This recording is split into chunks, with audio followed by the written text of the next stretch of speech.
Welcome to another episode of The Brand Called You, a podcast and podcast show that brings you leadership lessons, knowledge, experience, and wisdom from thousands of successful individuals from around the world. I am your host, Ashutosh Garg, and today I'm delighted to welcome a very, very accomplished social entrepreneur from India, Jessamijn Miedema. Jess, welcome to the show. Thank you. Thank you very much for having me. Jess is the co-founder of Eco Femme, a women-led social enterprise working to create environmental and social change by promoting menstrual practices that are healthy, dignified, affordable, and eco-positive.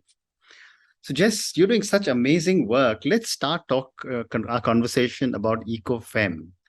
Tell me about this venture and what was your motivation to start it? Yeah. Well, we're based in Oroville in Tamil Nadu, which is a very special place. It's an intentional community. And where I met my co-founder, Kathy, and we were looking at options for livelihood opportunities for men and women around Oroville. And cloth pads was one of them. And it was a product that I think we both felt very logically sort of drawn to, because Kathy had been making them for our own consumption in Oroville. And I sort of grown up with it. My mother was stitching them, and it was a very sort of as a product, very sort of a natural product to work with, and we felt also it had potential for the women to build a livelihood upon. And so we started off with that, just with the idea that actually it could generate an income, but really got sort of much more interested when we learned about the taboo that is there, and sort of started to talk with girls and women about their practices and perceptions around menstruation. And I think that is really what sort of led to so what Eco Femme is now. And those conversations have been really And you just mentioned about some taboos, and I know there are lots of taboos in India, but what have been some of the feminine hygiene issues that you think have not yet been addressed? And do talk about the taboo as well. Yeah. I think in general, menstrual, the issue of menstruation is very much sort of focused on menstrual hygiene. And I think I think it's really valuable to look at it as menstrual health with a more sort of holistic lens. It's not only about that product that we use or the access. It's also very important, and the access to toilet facilities that are sanitary.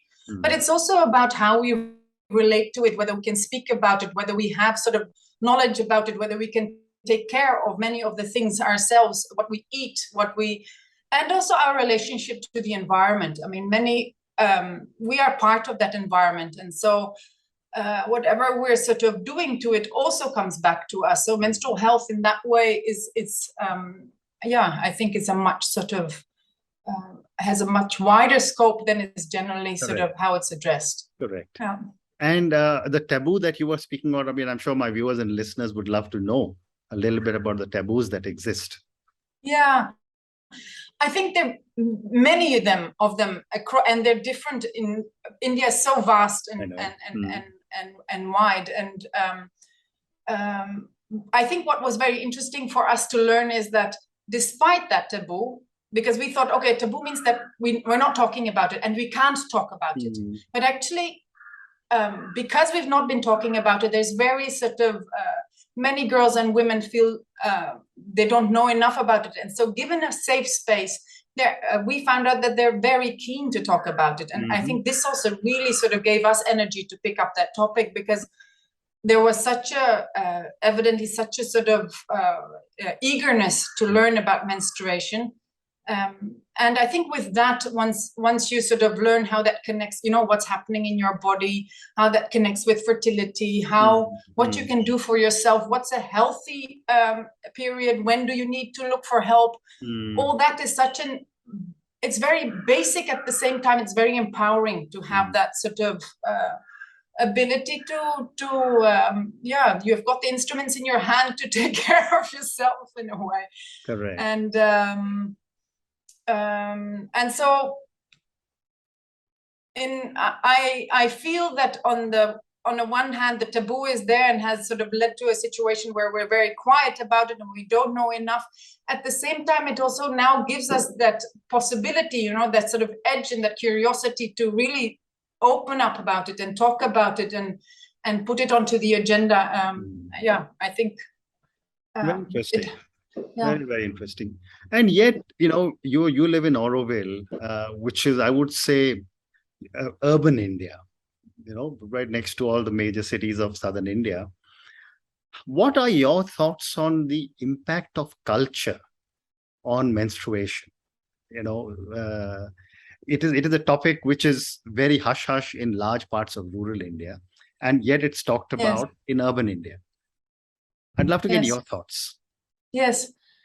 I've been really sort of amazed, actually. So we've been working since 2010, so it's sort of 12 years.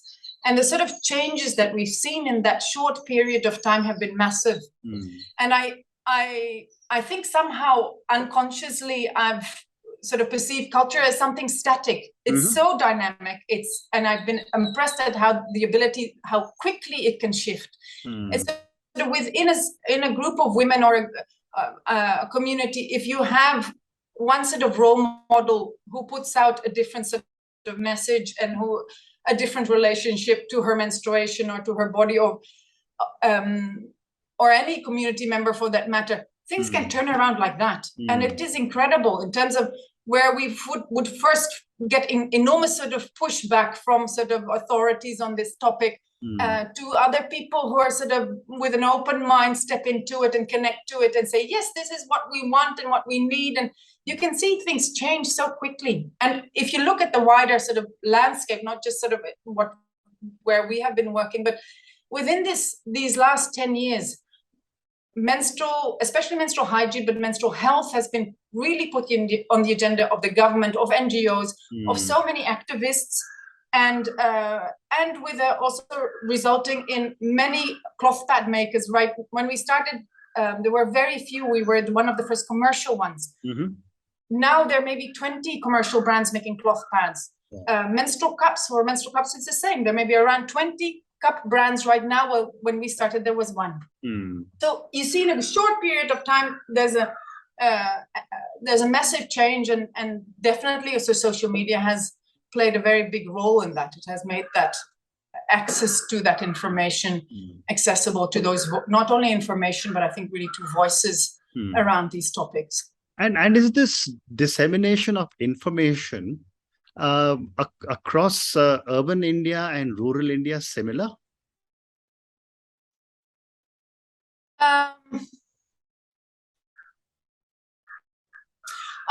I mean, I can see, of course, there's language plays a role, and so access to that information. I think a lot of it is also in English, and then maybe Hindi as a next language.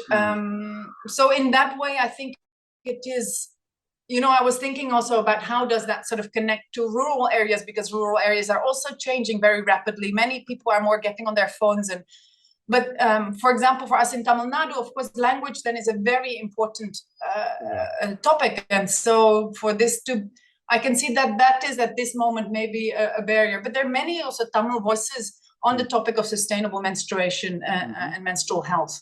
And so, yeah, I think that's it's reaching out not only in urban, but I think also in rural areas. Very interesting. And, you know, in the last 7-8 years, there's been a huge focus of the government, of all the state governments, on toilets, which were missing in most homes, etc. How important are toilets for menstrual health and for health in general for women? I think probably if you speak to people individually, within even a family, the relationship to a toilet is very different for each person. For a man, it might be a different thing than for the woman or the daughter or the son in the house. And I do think, like, we know that for girls' attendance in school, for example, a clean toilet at school is critical for her to change her pad and to and in that way to be able to participate in school during her menstruation. I personally think often when we are doing things at a large scale, it's very difficult to really cater to the actual needs of people. For our work, we always make, we make it a point that we interact with people to understand what is going on, what is your situation, what is it that you are needing, or what would work for you. Because we all have such different realities. And especially when it comes to more sort of public toilets, I think that is a very difficult one. I mean, for anybody, I mean, sort of, we can relate it to the tragedy of the commons, and things are either sort of, not taken care of, or, and who likes to be in a bathroom that's not taken care of. And so I think this is always the difficulty with blueprints and top-down sort of approaches to issues that are very sort of personal and require, I would say, community engagement. But yet I've often wondered that for this absolutely normal bodily function of half the population of the world, yes, why is it still considered to be such a hush-hush topic? Yes, I think we've kept it in silence for such a long time, and we've all been participants in that. So it's not a sort of our patriarchal society, and where men have been sort of, you know, keeping that, but we have all been participating in that society where we've been keeping silent on this topic, and not, and it has it's sort of shrouded in, and this is across the world. Menstruation is, many women and girls relate to it as something shameful and something, and so we've really kept this up. And in order to change that, it also really needs, I feel, an active change, an act of and it's large to overcome that in yourself, you know, something that you somehow have been conditioned. It's very deep, it's very personal, conditioned to be ashamed of. To change that into something positive and be proud, or even not even proud, even just to, if you would just relate to it in as saying, okay, I have my period, I need to go change now. And you take your pad and you and you walk to the bathroom. We are all still having it in our purse, and we're so even in all our small acts, daily acts, there we've built in this sort of shame around it, and I think that's very persistent. It really requires that larger opening up, and I think again role models are very sort of important in that in making that change happen. Very well said. And Jess, are you seeing a change amongst the younger girls or women, you know, the millennials, the Gen Zs, who are much more conscious and open about talking about every issue? Or do you see menstruation still being something not to be talked about? Yeah, I think I definitely see a very large change, and especially because it's so visible to us because of social media. We can see what people are posting, and so there is I think there's a platform for these voices that maybe were also there before, maybe not on this topic, but on other topics, but just didn't have that sort of outreach. And so now I think it's very interesting that those voices are out there, and people can connect to it and see how they relate to that. At the same time, we're of course also a very large population. I mean, we're, in terms of menstruating girls and women, we have around maybe 300 million girls and women. So in terms of percentage, I would be hesitant to say anything, but I do feel there is a shift, especially in younger generation. Also because I think this relation to environment is also, climate change, I think, is so much more present in their lives and inhibiting them in doing the things that they thought were possible and suddenly are not anymore. And so it puts it also much more on the agenda of their own life, and so connecting to self, connecting to nature, doing things for the earth, you know, I think is much more alive for them than for generations before. Wonderful. One more question relating to Eco Femme before I move to a few questions for you personally. Given the amount of work you have done, and you said there are 20 other cloth napkins available, and so much other work is going on. Are there any learnings that India can give to the rest of the developing world?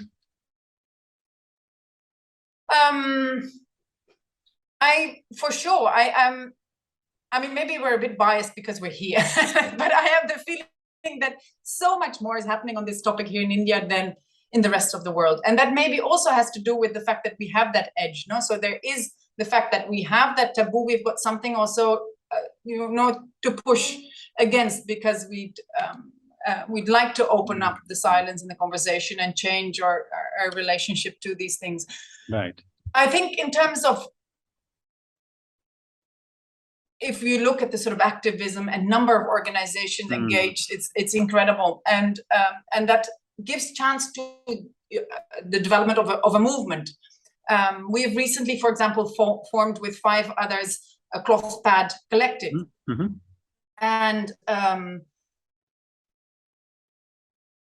so that it gives the change, the possibilities to sort of also look for collective change. Now, in relationship to really particular the product, I think what is special about us here is that we have a connection still to cloth, to use cloth as an absorbent, and it's either a very sort of recent history or we're still using it, and that makes it easier to connect to it. For, I think in many other places, a cloth pad is another sort of step removed, and might make it more difficult to make the switch to a more sustainable and healthy option.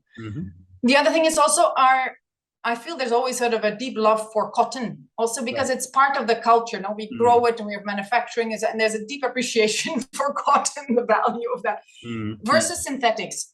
And it's also the hot climate. And so again, there I feel it's, we can really, all these things really sort of enable the switch to cloth pads. Very interesting. Yeah. Okay. So now let me move to 2 or 3 questions for you personally, because my audience loves to get to know my guest a little better. Just for someone who has almost made India her second home, what would you say are 3 key milestones in your life or your career?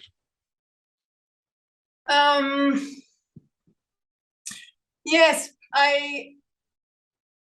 for me, the experience actually to work here, to be in Oroville, to work in Eco Femme, has really helped me to connect to myself, to say, okay, what is it that I'm passionate about? What are my values? What do I want to do? And to sort of really go after that, and to, I think, to do work with your heart is something incredible. It's for some maybe it really sounds like a luxury, but I've been, I think, that lucky that I've sort of been in an environment that has really sort of asked me to do that. And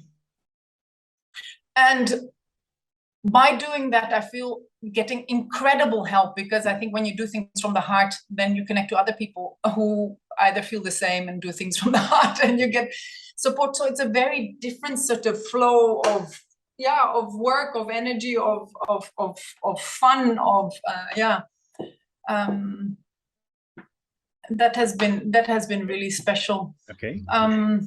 To be in an environment, again, as you might know, Oroville, when it started, was really a barren place. For many people, we thought was maybe lost land, completely eroded. And right now, there's a forest that grows here after more than 50 years. And all sorts of life has come back to that. And for me, it's such a story of hope. It's really, I find that it's something that touches me deeply. And to be able to live in that, to see that, is really also hope-giving for what's happening in the rest of the world, where we're losing all the time on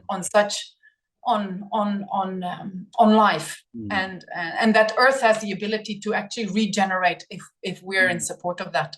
I think that's one of the other sort of it's not maybe a milestone, but it's sort of an insight to live here that has been really impactful on my life. Absolutely. I was in Oroville in March 2021. And, I was so amazed at how green that whole area is and those large trees everywhere. It's yes. So you're absolutely right. You're absolutely right. So my next question to you, and I have time for 2 more questions. Given the fact that you're giving back so much to the society through Oroville, what are some of the core values you believe in?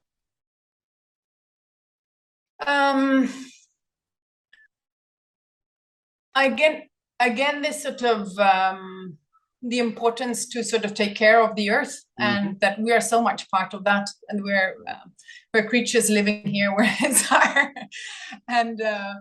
and so the importance to connect to that, to feel at ease with the environment, to love it, to I think that's one of those are really sort of all my values are quite sort of centered around that. Around love, in a way. I mean, a lot of that also comes back to respect, no? So also in the workplace, in love and respect for each other, and have space, make work a space for growth, and those are very valuable. And my last question: who or what inspires you? Oh, so many, so many people inspire me.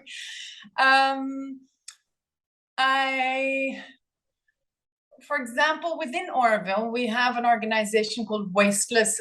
It's Ribu and Chandra. They're 2 people who are working on waste education for children. And again, it is, I feel this sort of importance to have access to that knowledge, and to understand what that means for yourself, what you can do to embody that sort of knowledge, and how what we're doing relates to the environment. And I think that's incredibly important work, and I find that very inspiring, what they are doing. There are also people, for example,